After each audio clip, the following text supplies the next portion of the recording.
મહુવા નગરપાલિકા કચેરી ખાતે સ્વતંત્ર પર્વની આન બાન અને શાન સાથે ઉજવણી કરવામાં આવી હતી, જેમાં નગરપાલિકાના પ્રમુખ શ્રી મિત્તલબેન જોશીના વરદસ્તે ધ્વજવંદન યોજાયું હતું।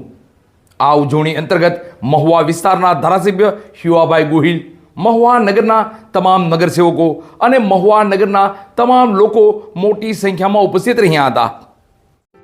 મહુવા નગરપાલિકા ખાતે આન બાન અને શાન સાથે સ્વતંત્ર પર્વની ઉત્સાહભેર ઉજવણી કરવામાં આવી હતી, જેમાં મહુવા નગરપાલિકાના પ્રમુખ શ્રી મિત્તલબેન જોશીના વરદસ્તે ધ્વજવંદન કરવામાં આવ્યું હતું।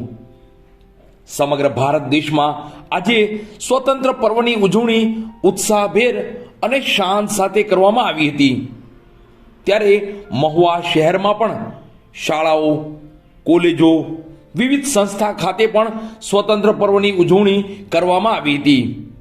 તો મહુવા શહેરની નગરપાલિકા કચેરી ખાતે પણ નગરપાલિકાના કમ્પાઉન્ડમાં સ્વતંત્ર પર્વની ઉજવણી અંતર્ગત ધ્વજવંદન કાર્યક્રમ યોજાયો હતો, જેમાં મહુવા નગરપાલિકાના પ્રમુખ શ્રી મિત્તલબેન જોશીના અધ્યક્ષસ્થાને અને તેમના જ વરદસ્તે ધ્વજવંદન કરવામાં આવ્યું હતું। કાર્યક્રમમાં ધ્વજવંદન, સલામી, પરેડ અને મહુવાના નગરજનોને સ્વતંત્ર પર્વની શુભકામના સાથે શુભ સંદેશો આપવામાં આવ્યો હતો। આ સ્વતંત્ર પર્વમાં મહુવા વિસ્તારના ધારાસભ્ય શિવાભાઈ ગોહિલ, મહુવા નગરના તમામ નગરસેવકો, સુરક્ષા જવાનો અને મોટી સંખ્યામાં મહુવાના નગરજનો ઉપસ્થિત રહ્યા હતા। કંધે શસ્ત્ર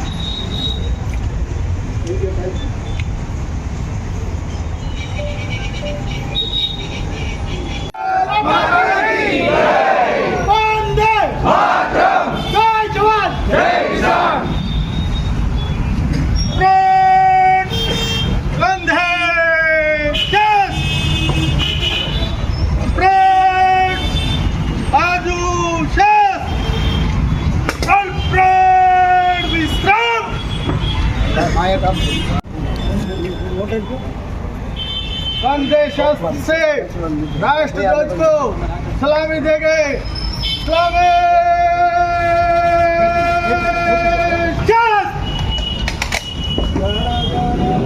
अधिनायक जय है भारत भाग्य विधाता, पंजाब सिंध गुजरात मरंगा, हिमाचल यमुना गंगा, उच्चल जल वितरंगा, तव शुभ नामे जागे, तव शुभ आस्था, जन गण मंगलदायक जय हे भारत भाग्य विधाता, जय हे।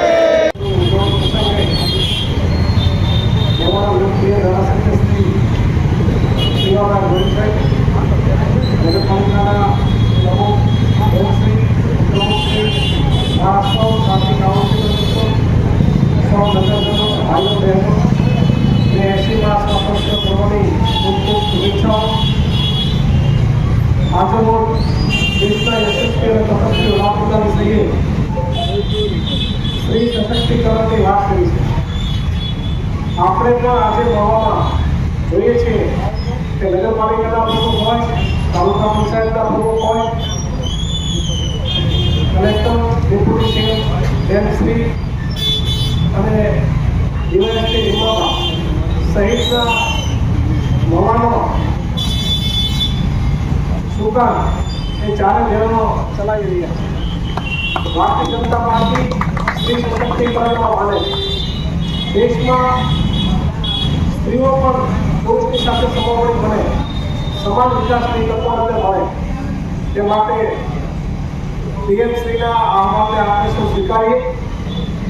આવનારા સમયમાં આપણે સૌ સાથે મળીને મહુવાને પણ સ્વચ્છ, સ્વસ્થ અને સુઘડ બનાવી